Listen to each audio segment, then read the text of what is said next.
Gedo mar Olalo madhogowe matudo Usenge kod got Agulu osechopo atamalo 38 ka Medusa motelo ne gedono onyiso geno mare ni tijno biro rumo dwe mar Ang'wen higa manyien.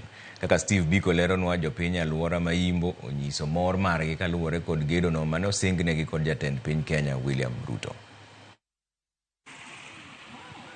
E sach limbe mare alwora madhogowe giko higa 2023, jatend piny William Ruto nowinjo ywak jodak madhogowe mar dwaro daraja matudo Usenge kod got Agulu kendo weyogi gi singo mar tieko midhierono kokalo kuom gedo mar Olalo.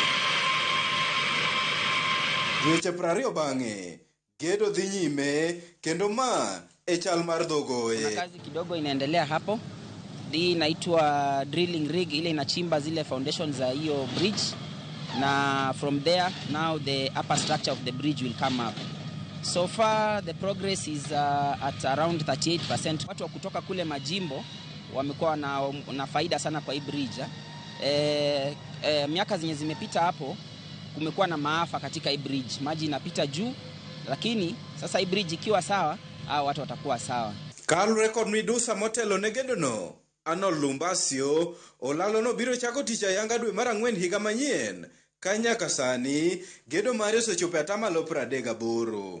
April 13, 2026 ndio our completion date, na tutafanya tujitahidi iwezekanavyo tumalize hiyo project. Moko kuom jopiny alwora madhogowe lero midhiero magisebedo ka gikaloe ahinya to kinde ma ohula mol, gino machunogi mar tiyo kod yedhi mikwang'o magiwacho ni en osigo mapek ting'o. Ka koth chwe to pong' kaka jikal kadhiyo majimbo onge, wathagre samoro wakalo gi yie ni tichule pesa man malo. Ok osebedo mayot dhogoe ka customer ya Usenge kata ya majimbo kakalo kae. Onge kaka ikal kiting'o sigo chuno ni nyaka imany ng'ama dhiri no kadhiri nyaka ichule gimoro matin, gima samoro gimidhi dwaro majimbo kod be en gimoro matin.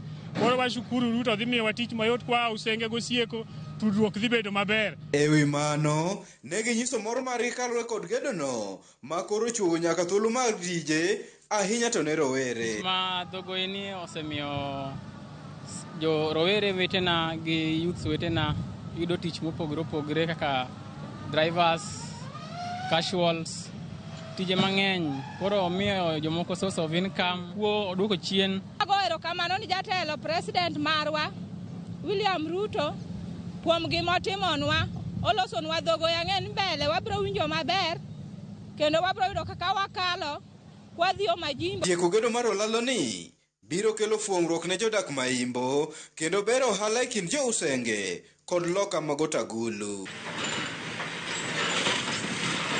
Steve Biko, Ramogi TV, Siaya.